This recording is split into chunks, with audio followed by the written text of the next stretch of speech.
السلام علیکم ورحمۃ اللہ وبرکاتہ. الحمد للہ نحمده ونستعینه ونستغفره ونؤمن به ونتوکل علیہ ونعوذ باللہ من شرور انفسنا وسیئات اعمالنا من يهده الله فلا مضل له ومن يضلل فلا هادي له واشهد ان لا اله الا الله وحده لا شريك له واشهد ان محمدا عبده ورسوله ارسله بالحق بشيرا ونذيرا بين يدي الساعه فمن يطع الله ورسوله فقد رشد ومن يعصهما فانه لا يضر الا نفسه ولا يضر الله شيئا. اما بعد فان خير الحديث كتاب الله وخير الهدي هدي محمد صلى الله عليه وسلم وشر الأمور محدثاتها وكل محدثة بدعة وكل بدعة ضلالة وكل ضلالة في النار. أعوذ بالله السميع العليم من الشيطان الرجيم. بسم الله الرحمن الرحيم. وقضى ربك ألا تعبدوا إلا إياه وبالوالدين إحسانا إما يبلغن عندك الكبر أحدهما أو كلاهما فلا تقل لهما اف ولا تنهرهما وقل لهما قولا كريما واخفض لهما جناح الذل من الرحمة وقل رب ارحمهما كما ربياني صغيرا. اسلامی بھائیوں، ماں اور بہنوں، عزیز بچوں، یہ سعادت مندی کی بات ہے کہ ہم چند لوگوں کو اللہ تبارک و تعالی نے یہ فرصت دی کہ ہم اس طرح کی دینی مجلس میں بیٹھیں، اللہ اور رسول صلی اللہ علیہ وسلم کی باتیں سنیں اور اپنی زندگی میں اس کو عمل میں لائیں. کیونکہ آج کے دور میں انسان جس چیز کا سب سے زیادہ شکوہ کرتا ہے وہ ہے اس کو دین کی باتوں کے لیے وقت نہ ملنے کا، اور اطاعت کے جتنے کام ہیں وہ وقت طلب ہیں، تھوڑے ہوں چاہے تھوڑا سا وقت چاہتے ہوں یا زیادہ، لیکن بہرحال ہر کام وقت طلب ہے.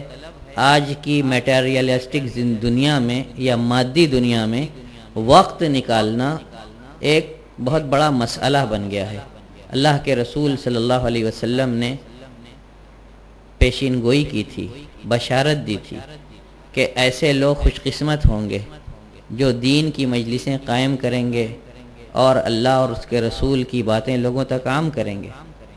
آج کے اس درس کی اہمیت کو ایسے سمجھیے کہ کتنے لوگ ہوں گے جو اپنا وقت رائیگاں اور بیکار کر رہے ہوں گے، لا یعنی کاموں میں لگا رہے ہوں گے، جس کا انہیں فائدہ تو یقیناً نہیں پہنچنے والا، نقصان کا اندیشہ بھی ساتھ لگا ہوا ہے.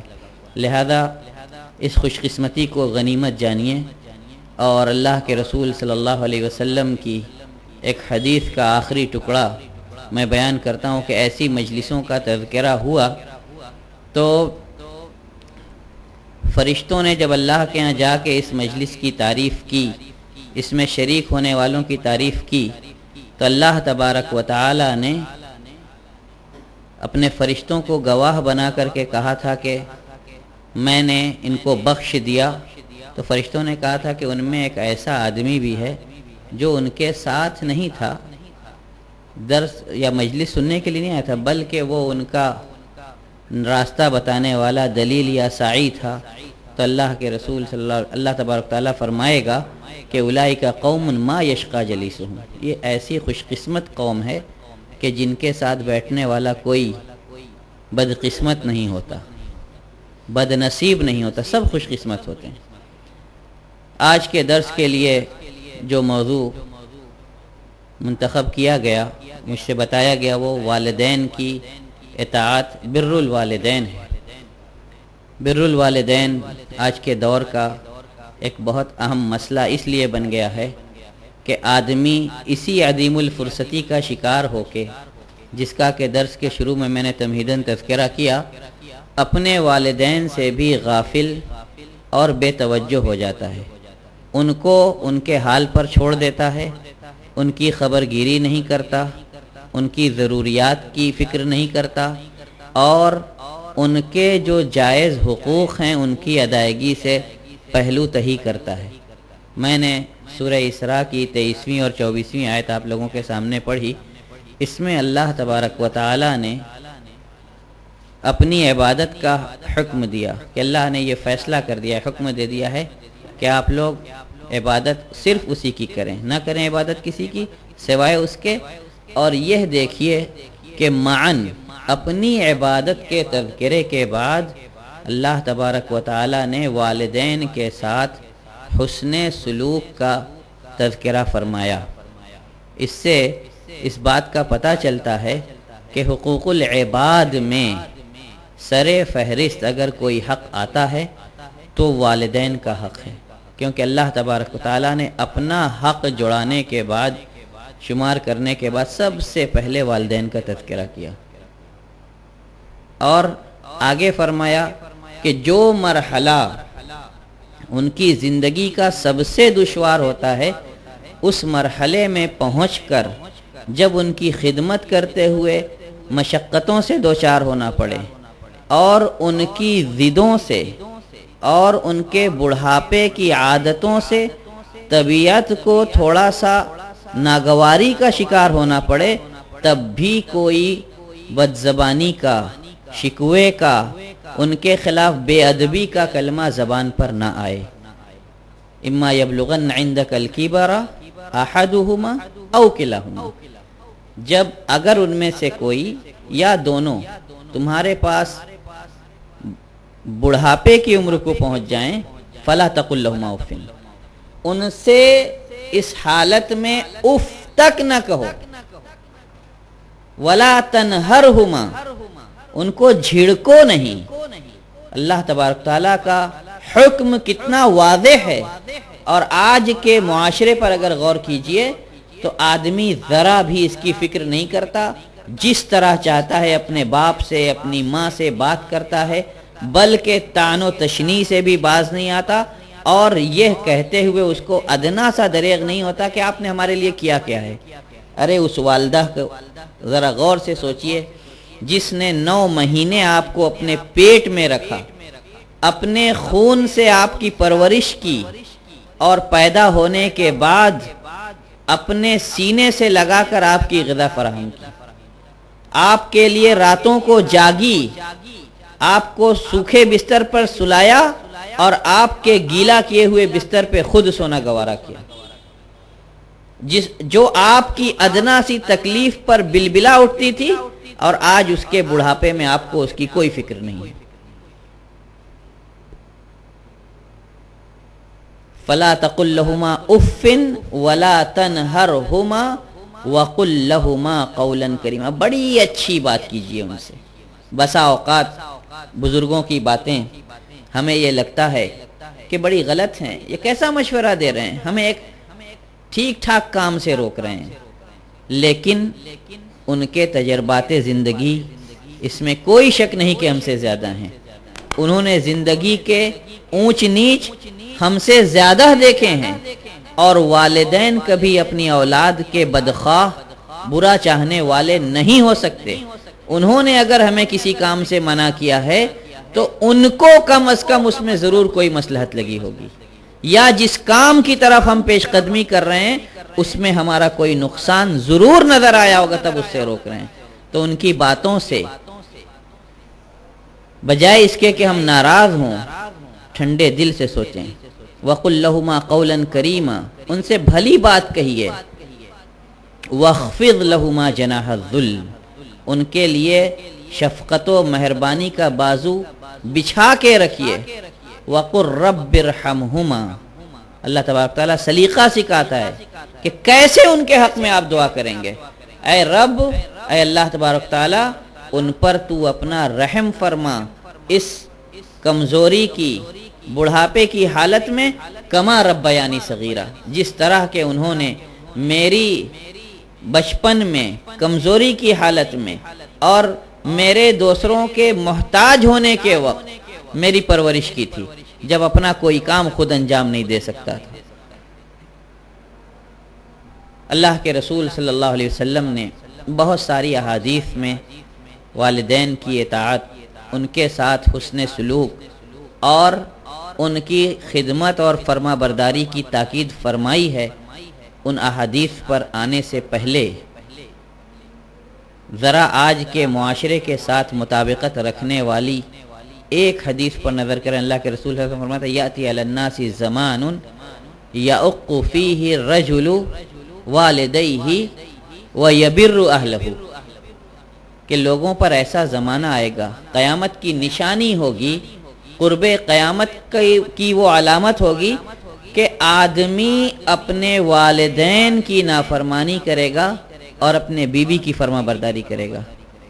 آج کے زمانے میں لوگ عورتوں کی باتوں میں پڑھ کر اپنے والدین سے الجھتے ہیں، اور وہ یہ نہیں سمجھتے کہ بہت سی باتیں جو بظاہر کچھ لگتی ہیں، ان کی تہ میں جانے سے، ٹھنڈے دماغ سے غور کرنے سے وہ باتیں دراصل اس کے بالکل برعکس ہوتی ہیں۔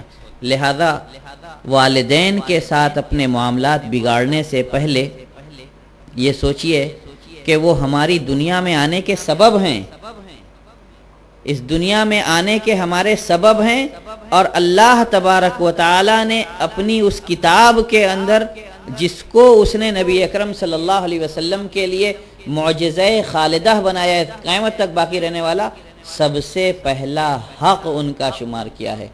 ہم اپنی والداؤں کے لیے کیا کرتے ہیں، اسلاف نے کیا کیا، ان دونوں کا مقارنہ کرنے کی ضرورت ہے۔ حضرت ابو ہریرہ رضی اللہ تعالی عنہ اپنی ماں کو اسلام کی دعوت دیتے تھے، اپنی ماں کو اسلام کی دعوت دیتے تھے۔ وہ سنتی تھیں، ان کو برا بھلا کہتی تھیں، وہ برداشت کر لیتے، بہت دل مسوستا، لیکن کچھ نہ کہتے اماں سے اپنے۔ ایک دن انہوں نے اماں کو اسلام کی دعوت دی، اماں کو اس دن زیادہ ہی طیش آیا ان کے اوپر، اور ابو ہریرہ رضی اللہ تعالی عنہ کے ساتھ ساتھ انہوں نے اللہ کے رسول صلی اللہ علیہ وسلم کو بھی کچھ برا بھلا کہا۔ بہت دل کڑھا ان کا، بہت غمگین ہو کر اللہ کے رسول صلی اللہ علیہ وسلم کی خدمت میں حاضر ہوئے۔ کہا کہ اللہ کے رسول، میں اپنی ماں کو اسلام کی طرف بلاتا تھا، وہ مجھے برا بھلا کہتی تھی، میں برداشت کر لیتا تھا، آج انہوں نے آپ کو بھی برا بھلا کہا، میری طبیعت بہت اس کو سن کر غمگین ہو گئی، میں آپ کے پاس آیا ہوں، ہم اور آپ جاتے کس لیے، بد دعا کر دیجئے، ہلاک ہو جائیں اماں، نجات پا جاؤں میں۔ ابو ہریرہ رضی اللہ تعالیٰ عنہ کہتے ہیں کہ اللہ کے رسول صلی اللہ علیہ وسلم آپ ان کے لیے دعا کر دیجئے، اللہ تبارک و تعالیٰ ان کو اسلام کی ہدایت دے دے۔ اللہ کے رسول صلی اللہ علیہ وسلم نے حضرت ابو ہریرہ رضی اللہ تعالیٰ عنہ کی والدہ کے لیے دعا کی، اور اللہ کے رسول صلی اللہ علیہ وسلم کی دعا کے اثر سے وہ مسلمان ہوئیں۔ ابھی ابو ہریرہ گھر بھی نہیں پہنچے تھے کہ اللہ نے ان کے دل میں اسلام کی محبت جاگزیں کر دی۔ جب حضرت ابو ہریرہ رضی اللہ تعالی عنہ گھر پہنچے تو ان کی ماں نے دروازے پر ان کی آہٹ سن کر کے کہا کہ رک جاؤ۔ یہ جب رک گئے، ان کے چپل کی آواز پر، ان کے پیروں کی آواز پر ماں نے ان کو روک دیا۔ جب یہ رک گئے تو اندر سے پانی چھوئے جانے کی، پانی میں جب ہاتھ لگاؤ، برتن میں بھرا رکھا ہو تو پانی کی آواز ان کو سنائی دی، گویا کوئی پانی استعمال کر رہا ہو نہانے وغیرہ کے لیے۔ انہوں نے غسل کیا، جلدی جلدی کپڑے پہنے، دوپٹہ لے کر تیزی سے دروازے کی طرف آئیں اور انہوں نے اسلام کا کلمہ پڑھا۔ کتنی بڑی نیکی ہے ماں کے ساتھ کہ اپنی ماں کی بری باتوں کو، اور وہ بھی اللہ کے رسول کے حق میں سن کر، اپنا آپا نہیں کھوتے یہ صحابی رسول، بلکہ جا کر کے رسول اللہ صلی اللہ علیہ وسلم سے ان کے حق میں دعا کرواتے ہیں۔ ماں مسلمان ہوتی ہیں، دوڑے دوڑے اللہ کے رسول صلی اللہ علیہ وسلم کی خدمت میں حاضر ہوتے ہیں، اللہ کے رسول والدہ آپ کی دعا سے مسلمان ہو گئیں۔ بعد میں ہم سوچتے ہیں کہ ہم نے بہت بڑا فریضہ انجام دے دیا اور ہماری ڈیوٹی ختم ہو گئی، ماں کو ہم نے اسلام کی دعوت دی، ماں نے اسلام قبول کر لیا، کتنی نیکی ملی ہمیں، اور اسی سے پھولے نہیں سماتے۔ بعد میں ابو ہریرہ رضی اللہ تعالی عنہ ایک گھر میں اور ان کی والدہ دوسرے گھر میں رہنے لگے تھے۔ جب یہ اپنے گھر سے نکلتے تو اپنی والدہ کو سلام کرتے۔ یہاں بہت سے لوگ بیٹھے ہیں، کتنوں کو توفیق ہوتی ہے اماں کو ایک بار سلام کر لیں؟ شرم آتی ہوگی نا سلام کرنے میں؟ سب سے زیادہ شرم ہمیں اسلامی شاعر اپنانے میں آتی ہے، اور ماں کے ساتھ ڈھٹائی کرنے میں کبھی شرم نہیں آئے گی۔ جب وہ گھر سے نکلنے لگتے تو اپنی اماں کو سلام کرتے اور یہی آیت پڑھتے، رب ارحمہما کما ربیانی صغیرا، کہ اللہ تو ان دونوں پر رحم فرما۔ وہ اپنی والدہ کے لیے رب ارحمہا کما ربتنی صغیرا کہتے، اللہ ان پر رحم فرما جس طرح انہوں نے میری بچپن میں پرورش کی۔ ماں دعا دیتی کہ اے اللہ تو ابو ہریرہ پر بھی رحم فرما جس طرح وہ میرے بڑھاپے میں میری دیکھ بھال کر رہا ہے۔ غور کا مقام یہ ہے کہ ہم کیا والدہ کو دعا دے کر کے خالی ہاتھ رہتے ہیں؟ والدہ میرے بھائیوں وہ ذات ہے کہ جتنا لیتی ہے اس کا کتنا زیادہ دیتی ہے، اس کا اندازہ آپ کو نہیں ہو سکتا۔ یہ صرف ایک ماں کا دل جانتا ہے، یہ صرف ایک ماں کا دل جانتا ہے۔ لہذا ماں سے تعلقات بنا کے رکھیے، دنیا بھی سنوری رہے گی اور آخرت بھی۔ بہت سے کام جو آپ کو زندگی میں دشوار لگیں اور اسلاف نے کہا ہے، بہت سے لوگوں نے تجربہ کیا اور جا کر کے جب جہاں حیران ہو گئے، ماں سے پوچھا، ماں نے ایسا مشورہ دیا جیسے لگ رہا تھا کوئی مسئلہ ہی نہیں تھا۔ میں ایک مثال آپ کو تاریخ سے دیتا ہوں۔ عبداللہ ابن زبیر رضی اللہ تعالی عنہ، زبیر ابن العوام، اللہ کے رسول صلی اللہ علیہ وسلم کے پھوپھی زاد بھائی، اور حضرت اسماء بنت ابی بکر رضی اللہ تعالی عنہما کے فرزند، جب حجاج ابن یوسف کی فوجوں نے ان کا پوری طرح سے محاصرہ کر لیا اور یہ تقریباً طے ہو گیا کہ آج نہیں تو آئندہ کل میری شہادت یقینی ہے، تو یہ اپنی والدہ کے پاس آئے۔ اس وقت حضرت اسماء بنت ابی بکر رضی اللہ تعالی عنہما نابینا ہو چکی تھی، عمر زیادہ ہو گئی تھی، آنکھ کی روشنی جاتی رہی تھی۔ انہوں نے آ کر کے کہا کہ یا امہ، فوجوں نے مجھ کو چاروں طرف سے گھیر لیا ہے، حجاج کی فوجوں نے، اور میرا قتل ہونا یقینی ہے، لیکن اماں ڈر یہ لگتا ہے کہ میری شہادت کے بعد کہیں وہ لوگ میری لاش نہ بگاڑیں۔ اماں میری شہادت کے بعد، زندگی کا کوئی معمولی مسئلہ نہیں ہے، یہاں زندگی اور موت کا مسئلہ ہے۔ تاریخ اسلام کی ایسی مائیں اور ایسے بیٹے ہمارے لیے آئیڈیل اور نمونہ ہیں۔ آج ہم اپنے معاشرے کو ایسے بنانے کی تگ و دو میں لگیں۔ ماں نے سنا، کہا بیٹا ان الشاة المذبوحۃ لا یؤذیھا السلق، ذبح کی ہوئی بکری کو کھال کھینچنے کی تکلیف نہیں ہوتی، ذبح کی ہوئی بکری کو کھال کھینچنے کی تکلیف نہیں ہوتی۔ تو جو اپنے آپ کو حق پر سمجھتا ہے تو تو اس ڈر سے کیوں بھاگنا چاہتا ہے کہ حجاج کی فوجیں تیری لاش کا مسئلہ کریں گی، تیری لاش بگاڑیں گی شہادت کے بعد؟ اور اس کے بعد ماں کا کلیجہ دیکھیے۔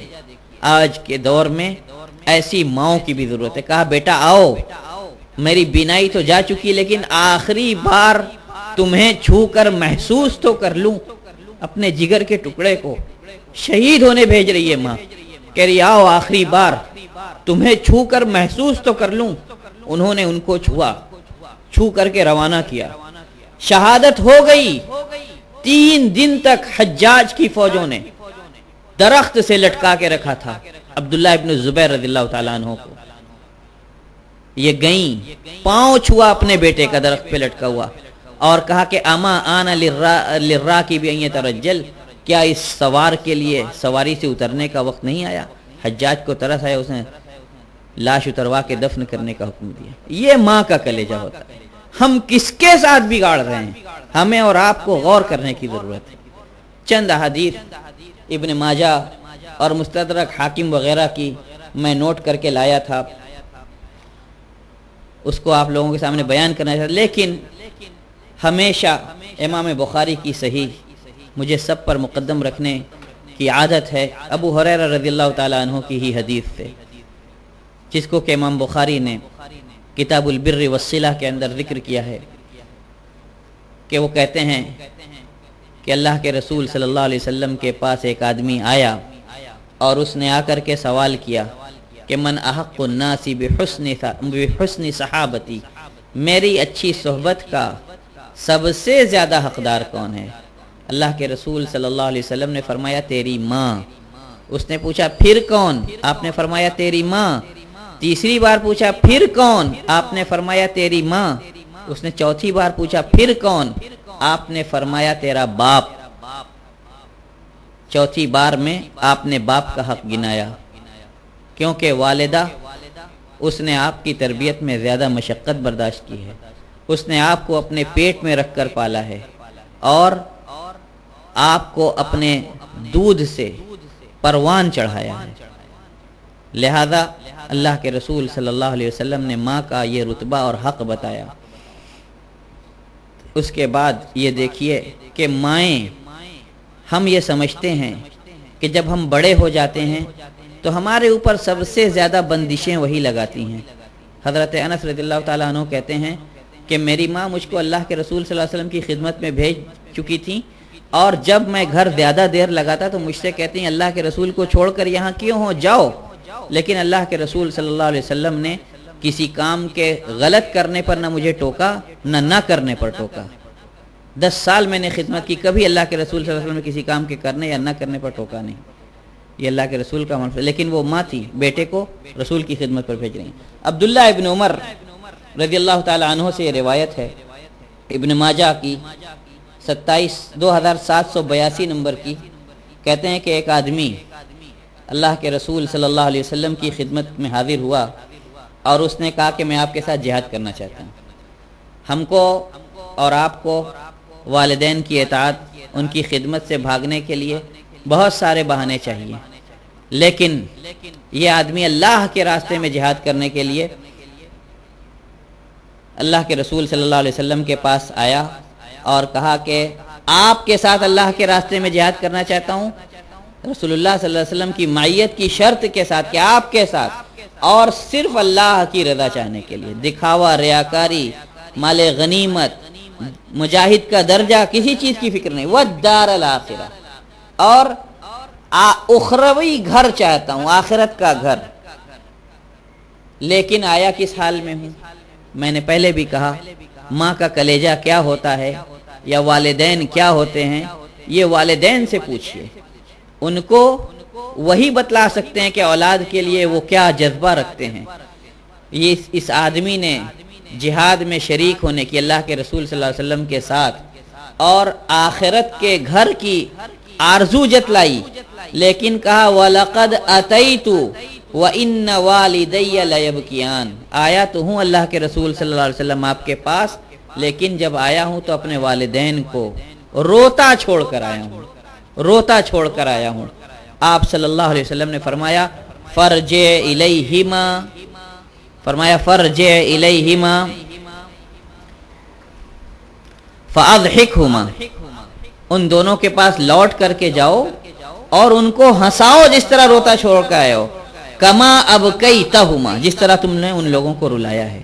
جہاد پر جانے سے اللہ کے رسول صلی اللہ علیہ وسلم نے منع کر دیا کہ والدین کو روتا چھوڑ کر آئے ہو میرے ساتھ جہاد کرنے، اللہ کی رضا چاہنے کے لیے، یہ نہیں جانتے ہو کہ رضا الربی فی رضا الوالدین وسخط الربی فی سخط الوالدین، کہ رب کی رضامندی والدین کی رضامندی میں ہے اور رب کی ناراضگی والدین کی ناراضگی میں۔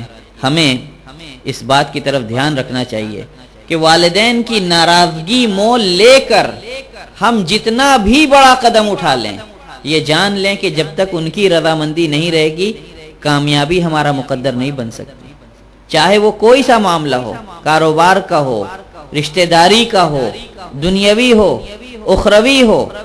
والدین سے سمجھیے اللہ تبارک تعالیٰ نے صرف ایک حالت میں ان کے حکم سے روگردانی کا حکم دیا ہے ہمیں، وَإِن جَاهَدَاكَ عَلَىٰ أَن تُشْرِكَ بِاللَّهِ شَيْئًا فَلَا تُطِعْهُمَا، اگر اللہ کے ساتھ کسی اور کی عبادت کا، شرک کا حکم دیں تب بات نہیں ماننی ہے۔ وَصَاحِبْهُمَا فِي الدُّنْيَا مَعْرُوفًا، ان کے ساتھ دنیا میں بھلائی کے ساتھ رہو، چاہے والدین غیر مسلم ہی کیوں نہ ہوں، بھلائی ہی کے ساتھ رہنا ہے۔ ابو ہریرہ رضی اللہ تعالیٰ عنہ کی حدیث آپ نے پڑھی، آپ نے سنی۔ ہمارے ایک ساتھی تھے، امریکن تھے، اللہ نے اسلام کی ہدایت دی۔ وہ اپنی ماں جو کہ ابھی کرسچین تھیں، عیسائی تھیں، ان کے ساتھ رہتے تھے۔ ماں کو اسلام کی دعوت دیتے تھے، نہیں مانتی تھیں، کبھی تعلقات نہیں بگاڑے۔ جب ان کی تہواروں کا زمانہ آتا تو کہہ دیتے اماں جس دن سے غیر اللہ کے نام کا کھانا بنائیے گا ہمیں کہہ دیجیے گا ہم آپ کے ساتھ نہیں کھائیں گے۔ رہتے اسی گھر میں تھے، دعوت دیتے رہے، کہا والدہ اب تک نہیں مانی ہے ہماری ان سے آخری ملاقات تک، دعا کیجیے اللہ تعالیٰ ان کو بھی ہدایت دے۔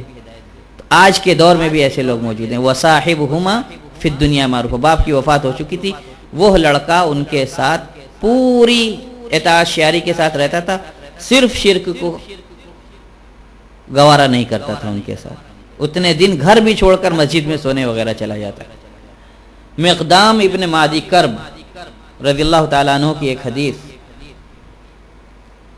ہم والدین کی اطاعت کیوں کریں، یہ بھی سوال آتا ہے، کیا ملے گا؟ آج کی اس بدلہ چاہنے والی دنیا میں یہ بھی اٹھتا ہے کہ ہم تو کریں، کتنا درجہ ملے گا؟ اللہ کے حضرت مقدام ابن معدی کرب رضی اللہ تعالیٰ عنہ کی حدیث ہے، اللہ کے رسول صلی اللہ علیہ وسلم کہتے ہیں کہ ان الرجل لترفع درجته فی الجنہ۔ کیوں کریں؟ کیونکہ جب ہم اپنے والدین کی اطاعت کریں گے، بچہ وہی سیکھتا ہے جو اپنے والدین کو کرتے دیکھتا ہے۔ آپ کا لڑکا بھی آپ کی فرما برداری کرے گا، اور نیک تربیت اگر آپ اس کو دیے رہیں گے تو وہ آپ کے حق میں دعا کرے گا۔ اس لیے آپ اپنے والدین کی اطاعت، ان کے ساتھ حسن سلوک کی عادت ڈالیے، اور جب یہ آپ کا بچہ دیکھے گا تو یہی اس کی پرورش کا بھی حصہ ہوگا، وہ بڑا ہو کر آپ کے ساتھ ایسا کرے گا۔ آپ اپنے والدین کے حق میں دعا کیجئے، بچہ آپ کے حق میں آپ کے دنیا سے جانے کے بعد دعا کرے گا۔ حضرت مقدام ابن معدی کرب رضی اللہ تعالیٰ عنہ کہتے ہیں کہ اللہ کے رسول صلی اللہ علیہ وسلم نے فرمایا کہ جنت میں آدمی کا درجہ بلند ہوتا رہتا ہے، جنت میں آدمی کا درجہ بلند ہوتا رہتا ہے، اور اس کو حیرت ہوتی ہے اس بات پر، اللہ تبارک تعالیٰ سے پوچھتا ہے کہ میرے درجات کس لیے بلند ہو رہے ہیں، میرے اعمال تو اس پائے کے نہیں لگتے مجھے۔ تو اللہ تبارک تعالیٰ اس سے فرمائے گا کہ ھذا باستغفار ولدک لک، یہ تیرے لڑکے کی تیرے لیے دعائے مغفرت کرنے کے نتیجے میں ہے۔ تو اگر ہم اپنے والدین کے ساتھ اچھا نہیں کریں گے تو جب اولاد ہم سے یہ نہیں سیکھے گی تو ہمارے ساتھ نہیں کرے گی۔ لہذا والدین کے لیے استغفار کیجئے، اور ان کے لیے ہمیشہ شفقت و مہربانی کا رویہ اپنا لازمہ اور عادت بنا کے رکھیے۔ ابو الطفیل رضی اللہ تعالیٰ عنہ ایک صحابی ہیں، وہ کہتے ہیں ہم اپنے سگے والدین کے ساتھ تعلق اور حسن سلوک نہیں کر سکتے۔ اللہ کے رسول صلی اللہ علیہ وسلم کو دیکھیے، حلیمہ سعدیہ کے ہاں انہوں نے پرورش پائی تھی، اور بنو سعد میں وہ بہت دن رہے تھے۔ آپ لوگوں کو پتا ہے کہ شق صدر کا واقعہ بھی وہیں پیش آیا تھا جب آپ کا سینہ چاک کیا گیا۔ حلیمہ سعدیہ، یہ ابو الطفیل کہتے ہیں کہ میں چھوٹا بچہ تھا، میں نے اللہ کے رسول صلی اللہ علیہ وسلم کو وادی جعرانہ میں لوگوں کے درمیان گوشت تقسیم کرتے دیکھا، تو اتنے میں ایک بوڑھی عورت آئی، اللہ کے رسول صلی اللہ علیہ وسلم کی جب اس پر نظر پڑی فوراً اپنی چادر اتار کر کے بچھا دی، اور وہ بوڑھی عورت اس پر بیٹھ گئی۔ میں نے لوگوں سے پوچھا یہ کون ہے؟ فرمایا یہ اللہ کے رسول صلی اللہ علیہ وسلم کی رضاعی ماں ہیں جن کا انہوں نے دودھ پیا ہے۔ تو اپنی رضاعی ماں کے ساتھ بھی انہوں نے اتنا اچھا سلوک کیا، اور یہ ہمیں اس بات کا درس دیتی ہے کہ ہم ان عورتوں کے ساتھ بھی جو ماں کی رشتہ دار ہیں یا ماں کے درجے میں ہمارے لیے بنتی ہیں، جنہوں نے بچپن میں ہماری پرورش کی ہو، یا کسی عورت نے اگر ہمیں دودھ پلایا ہو اپنے ماں کے ساتھ ساتھ، یا اگر کسی نے ہماری بچپن میں خدمت کی ہو، سب کے ساتھ احسان اور سلوک کا اسلام ہمیں حکم دیتا ہے۔ ماں کا حق کیسے ادا ہوگا؟ کیا آدمی کبھی والدین کا حق ادا کر سکتا ہے؟ اللہ کے رسول صلی اللہ علیہ وسلم سے یہ بات پوچھی گئی تھی، آپ صلی اللہ علیہ وسلم نے فرمایا کہ کبھی نہیں ادا کر سکتے، سوائے ایک حالت کے کہ اگر ان کو غلام پاؤ اور خرید کر کے آزاد کر دو تو ان کا حق ادا ہو گیا۔ اس کا مطلب یہ ہرگز نہیں کہ پھر ساری زندگی آپ کو ان کے ساتھ احسان سلوک کرنے کی ضرورت نہیں رہی. نہیں.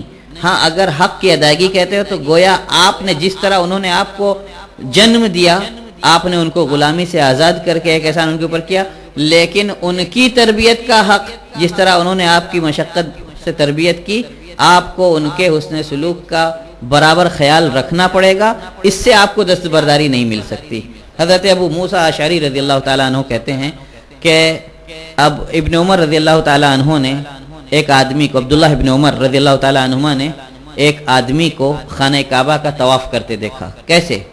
اپنی ماں کو اپنے پیٹھ پر لاد کر، اور وہ ان سے کہہ رہا تھا خوش ہو کر کے، ناراضگی سے نہیں، کہ میں آپ کے لیے بالکل سدھی ہوئی سواری ہوں، میں آپ کی بالکل سدھی ہوئی سواری ہوں. جب دوسری سواریاں ٹھوکر کھا جائیں گی میں ٹھوکر نہیں کھاؤں گا، کیونکہ آپ میری والدہ ہیں، بڑا خیال کر کے آپ کو اٹھا کے طواف کروں گا. لیکن اس آدمی نے خوش ہو کر کے حضرت عبداللہ ابن عمر رضی اللہ تعالیٰ عنہ سے پوچھ لیا کہ عبداللہ ابن عمر، کیا میں نے اپنی والدہ کا حق ادا کر دیا؟ حضرت عبداللہ ابن عمر، ان کے بارے میں یہ کہا جاتا ہے کہ سب سے بڑے شہدائی سنت تھے.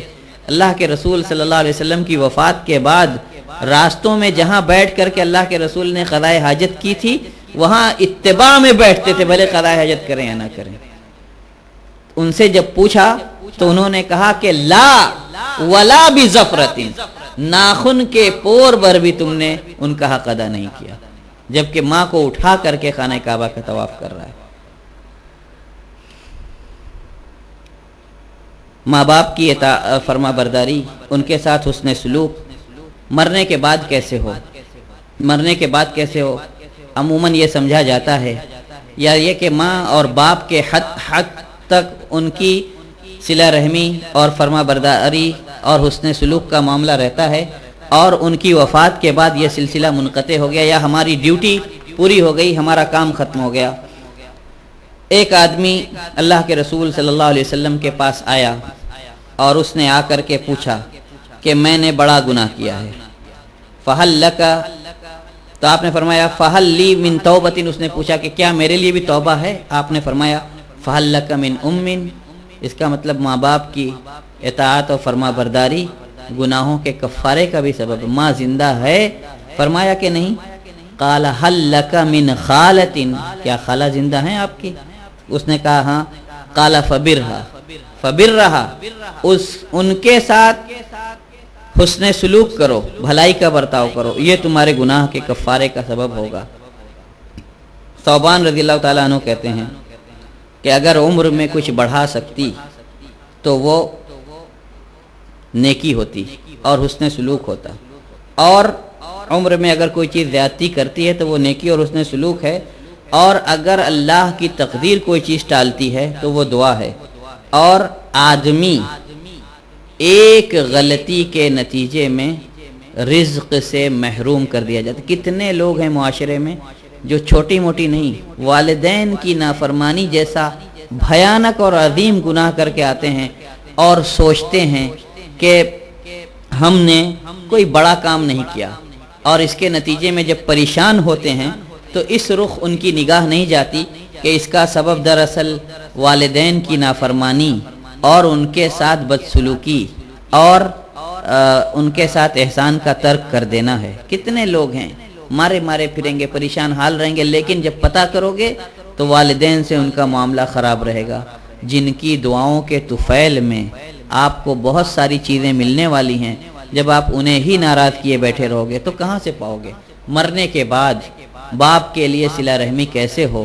ایک آدمی اللہ کے رسول صلی اللہ علیہ وسلم کی خدمت میں حاضر ہوا، اور حاضر ہو کر کے اس نے پوچھا یا رسول اللہ حل باقیہ من بر والدی شیء، کیا میرے والدین کے ساتھ حسن سلوک کرنے کا کوئی راستہ بچا ہے بعد وفاتہما، ان دونوں کی وفات کے بعد؟ آپ نے فرمایا کہ نعم، الدعاء لہما، الصلاۃ لہما، الصلاۃ لہما علیہما والاستغفار لہما، وصلۃ الارحام التي لا توصل الا بہما. اس آدمی نے پوچھا کہ میرے والدین کی وفات کے بعد ان کے ساتھ حسن سلوک کا، ان کے ساتھ صلہ رحمی کا کوئی راستہ ہے؟ آپ صلی اللہ علیہ وسلم نے فرمایا جی ہاں، ان کے لیے دعا کرو، ان دونوں کے لیے مغفرت کرو، اللہ تبارک تعالیٰ سے مغفرت کی دعا کرو، اور ان رشتہ داریوں کو جوڑو جو سوائے ان کے طرف سے اور کسی طرح جوڑی نہیں جا سکتی۔ باپ کے سگوں کا خیال رکھو، چچاؤں کا، باپ کی بہنوں کا، بواؤں کا، اور جو اس طرح کے باپ کے دوست ہیں، باپ کے دوستوں کا، ان کے لڑکوں کا بھی، میں ان سب پر ابھی تھوڑی دیر کے بعد آؤں گا، ماں کا، ماں کی وفات کے بعد خالہ کا، خالہ زاد بھائیوں بہنوں کا، اور اس طرح سے اپنے قرابت داروں کا خیال رکھو، کیونکہ جب آپ ان کے ساتھ حسن سلوک کرو گے تو وہ آپ کو اور آپ کے ساتھ آپ کے والدین کو اپنی دعاؤں میں یاد رکھیں گے۔ تو یہ حسن سلوک ہے۔ حضرت عبداللہ ابن عمر رضی اللہ تعالی عنہما جب مکہ اور مدینہ کے بیچ سفر کرتے یا مدینہ سے کسی اور رخ نکلتے تو ان کی عادت تھی کہ اونٹ کے ساتھ ساتھ اپنے ساتھ ایک گدھا رکھتے۔ جب اونٹ کی سواری سے تھک جاتے تو تھوڑی دیر گدھے پر سفر کرتے۔ مکہ کے راستے میں ایک بار وہ سفر کر رہے تھے، عبداللہ ابن دینار جو ان کے ساتھی اور ان کے مصاحب ہوتے تھے، ان کے آزاد کردہ غلام بھی، انہوں نے کہا کہ ایک مرتبہ ایک دیہاتی بدو سا انسان ملا۔ حضرت عبداللہ ابن عمر رضی اللہ تعالی عنہما نے ان کو پکڑ کر کے پوچھا کہ آپ فلاں کے بیٹے اور ابن فلاں کے پوتے نہیں ہیں؟ تو انہوں نے کہا کہ ہاں میں ایسا ہی ہوں۔ اس دیہاتی نے یہ جواب دیا۔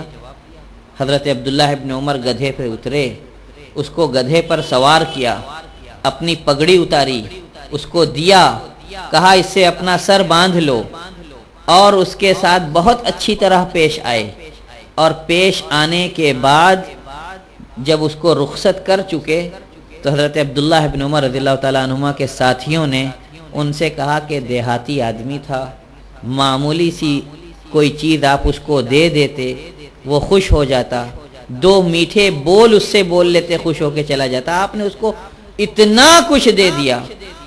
حضرت عبداللہ ابن عمر رضی اللہ تعالیٰ عنہ نے فرمایا کہ ان اباہ کانا ود عمر ابن الخطاب عمر رضی اللہ تعالی عنہ، کہ اس کا باپ عمر کا یعنی میرے باپ کا دوست تھا، اور میں نے اللہ کے رسول صلی اللہ علیہ وسلم کو فرماتے ہوئے سنا ہے ان ابر البر صلۃ الرجل ود ابیہ، کہ سب سے بڑی نیکی یہ ہے کہ آدمی اپنے باپ کے دوستوں کے ساتھ بھی حسن سلوک کرے۔ تو چونکہ اس کا باپ میرے باپ کا دوست تھا تو میں نے اپنے باپ کے دوست کے بیٹے کے ساتھ حسن سلوک کیا ہے۔ آج ہم والدین کے انتقال کے بعد ان کے لیے دعائے مغفرت نہیں کرتے، ان کے حقوق کو نہیں پہچانتے، ان کے لیے صدقہ نہیں کرتے، استغفار ان کی مغفرت کی دعا نہیں کرتے، اور ہم یہ سمجھتے ہیں کہ ہم نے ان کی تجہیز تکفین کر دی اور ہماری ڈیوٹی پوری ہو گئی۔ ایسا نہیں ہے۔ اگر آپ ایسا نہیں کریں گے تو اللہ تبارک و تعالیٰ کے یہاں آپ کے درجات بلند نہیں ہوں گے، کیونکہ آپ کی اولاد بھی آگے چل کر آپ کے لیے ایسا نہیں کرے گی۔ والدین کے حقوق کو پہچانیے، زندگی بھر ان کے ساتھ احسان اور سلوک کا معاملہ رکھیے، اور وفات کے بعد بھی ان کے ساتھ صلہ رحمی اور ان کے لیے دعائے مغفرت اور ان کے رفع درجات کے لیے دعا کیجیے۔ ان کی طرف کی رشتہ داریوں کو پہچانیے، ان کے حقوق ادا کیجیے، اور اپنی طرف سے نہ تو ان کی زندگی میں اور نہ ان کی وفات کے بعد کوئی دل آزاری والی بات یا کام نہ کیجیے۔ اللہ کے رسول صلی اللہ علیہ وسلم نے لعنت بھیجی ایسے آدمی پر جو اپنے والدین کو گالی دیتا ہو۔ ہمیں اپنے اخلاق سنوارنے کی کیوں ضرورت ہے؟ صحابہ کرام نے تعجب کیا کہ اللہ کے رسول کوئی اپنے والدین کو گالی دیتا ہے؟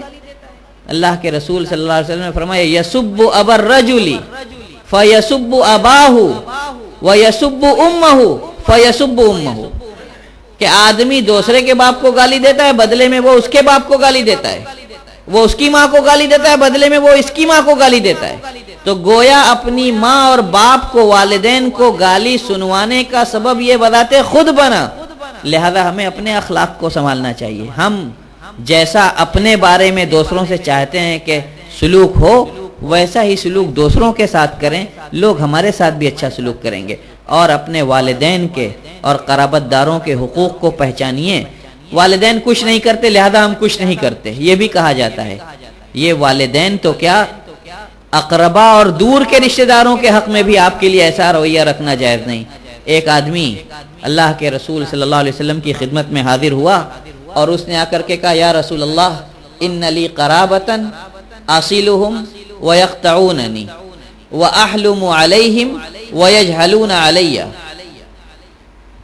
اللہ کے رسول صلی اللہ علیہ وسلم نے فرمایا ان کنت کما قلت فكأنك تصفهم المل ولا يزال عليك من الله ولا يزال لك عليه من الله ظهير. صحیح مسلم کی روایت ہے. اللہ کے رسول صلی اللہ علیہ وسلم کے پاس ایک آدمی ہے, اس نے آ کے کہا کہ میرے کچھ رشتہ دار ہیں جن کے ساتھ میں نرمی کا برتاؤ کرتا ہوں تو وہ میرے ساتھ سختی اور ناسمجھی کا رویہ رکھتے ہیں. میں ان کے ساتھ رشتہ ناتا جوڑنے کی کوشش کرتا ہوں, وہ توڑنے کی کوشش کرتے ہیں. اللہ کے رسول صلی اللہ علیہ وسلم نے فرمایا اگر بات ایسی ہی ہے جیسی تو کہہ رہا ہے تو گویا تو ان کے چہرے پر گرم راکھ پھینک رہا ہے, یعنی تو ان کو سخت اذیت اور عذاب والے کام سے دوچار کر رہا ہے. یعنی اپنے عمل کے نتیجے میں وہ لوگ سخت عذاب سے کا اپنے آپ کو مستحق بنا رہے ہیں. لہذا یہ جب دور کے رشتہ داروں کے لیے قطع رحمی اور بدسلوکی جائز نہیں تو ہم اپنے اصول یعنی والدین کے لیے ایسا کیوں کر رکھ سکتے ہیں؟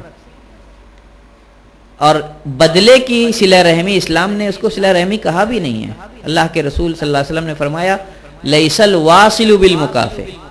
عام رشتہ داروں کے حق میں بدلے کی صلہ رحمی کرنے والا نہیں کہلائے گا. انما الواصل رشتہ داری کو جوڑنے والا شخص در حقیقت وہ ہے من اذا قطعت رحمہ وصلہ, کہ جب اس کی رشتہ داری توڑی جائے تو وہ جوڑنے کی کوشش کرے. ماں باپ ہمارا خیال نہیں رکھتے, بھائیوں کو زیادہ مانتے ہیں, ہمیں کم مانتے ہیں, ہمیں نہیں سمجھتے, ان کا معاملہ آپ اللہ کے سپرد کیجئے. اپنے حق کو پہچانیے, اپنے اخلاق کو نبھائیے. حسن سلوک کا حکم اللہ نے ہمیں دیا ہے, یہ یاد رکھنے کی بات ہے. وہ ہمارے ساتھ کیا کرتے ہیں یہ ہمیں یاد رکھنے کی ضرورت نہیں ہے, کیونکہ ان کا حق اور اس کا سوال اللہ کے ہاں ان سے ہوگا, آپ سے نہیں. لہذا آپ کو اس کی فکر کرنے کی ضرورت نہیں ہے. آپ کا جو حق ہے آپ اسے پہچانیے, ان کے حقوق کی ادائیگی کی کوشش کیجیے. اللہ تبارک تعالی ہمیں اور آپ کو اور تمام مسلمانوں کو اس کی توفیق دے کہ ہم حقوق اللہ اور حقوق العباد اور خاص کر والدین کے حقوق کو پہچاننے کی کوشش کریں, اور اس کو اللہ تبارک تعالی ہمیں اس بات کی توفیق دے کہ ہم نبھائیں جب تک اس جہان فانی میں زندہ رکھ, ایمان اور اسلام کے ساتھ زندہ رکھ. اور جب یہاں سے جانے کا وقت آئے تو اسی کلمہ اسلام کلمہ اخلاص پر ہمارا خاتمہ ہو. وصلی اللہ وسلم علی خیر خلقہ نبینا محمد وعلی آلہ وصحبہ وسلم تسلیما کثیرا.